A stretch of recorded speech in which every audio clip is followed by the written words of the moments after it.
Bonjour.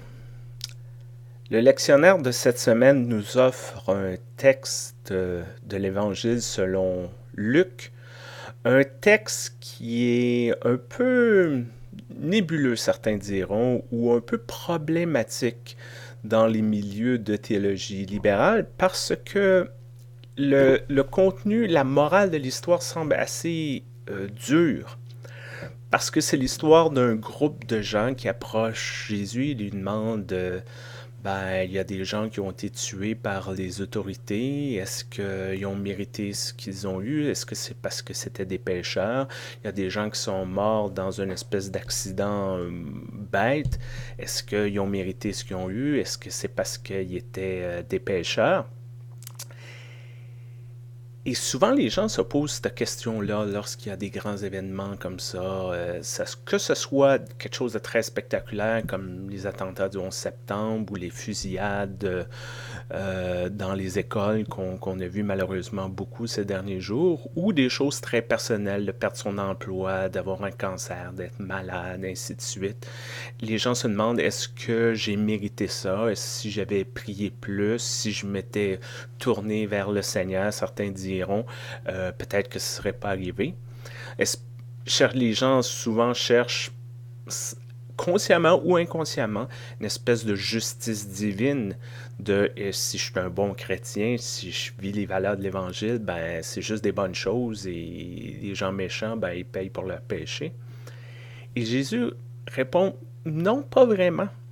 Mais à quelque part, le texte semble dire et a été interprété traditionnellement de cette façon-là de oui, mais si vous vous repentez pas, vous allez finir comme ceux qui ont mouru, qui sont morts par exemple.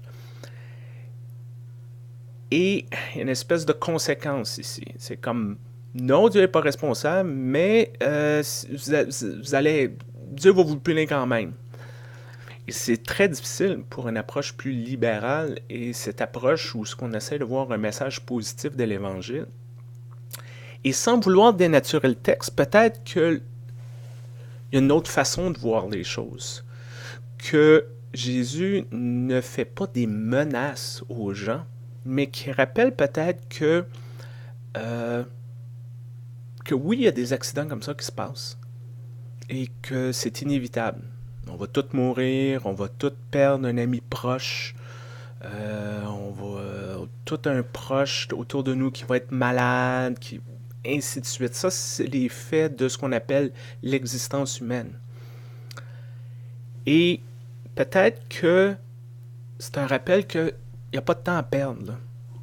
Il n'y a pas de temps à perdre. C'est aujourd'hui que ça se passe. C'est aujourd'hui qu'on a un contrôle sur quelque chose, qu'on peut dire ah oui, un jour je vais faire ci, ah oui, un jour je vais faire ça. Mais on ne sait pas ce qui va arriver demain. Aujourd'hui, on le sait par exemple, puis aujourd'hui, on a un contrôle là-dessus, puis aujourd'hui, on peut décider que, ben oui, je vais peut-être prendre ces bonnes habitudes-là. Je vais peut-être faire la paix avec certaines parties de mon passé. Je vais peut-être essayer de me réconcilier avec des collègues au travail ou des gens dans mon entourage, dans ma paroisse. Aujourd'hui que ça se passe. Et à quelque part, on se fait rappeler qu'on a cette chance-là. On a cette offre-là de prendre ce moment-là puis de pas d'attendre plus tard. Parce que la parabole qui suit, à quelque part, suit cette conversation entre Jésus et les disciples, c'est la parabole d'un figuier qui produit pas, qui produit pas, qui produit pas. Puis là, le propriétaire dit, bon, on va couper ça, là, on va arrêter le niaisage. Puis le vigneron, il dit, non, non, on va donner une autre chance. On va donner une autre chance. Puis à quelque part, moi, j'aime penser que c'est un peu Dieu qui dit, bah, on va donner une autre chance. M'a te donner une autre chance. T'as pas compris? C'est correct, m'a te donner une autre chance. M'a te donner une autre année. M'a te donner encore d'autres temps. Et on a ces offres-là, on a cette possibilité devant nous là. Et à quelque part, c'est comme une espèce de supplication.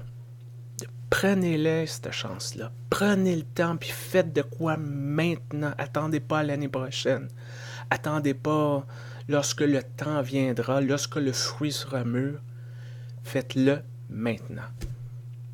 Alors j'espère que cette semaine va vous offrir ces possibilités-là de faire quelque chose de positif maintenant. Que vous allez trouver ces moments-là. et que vous allez agir. Bonne semaine, portez-vous bien, à très bientôt.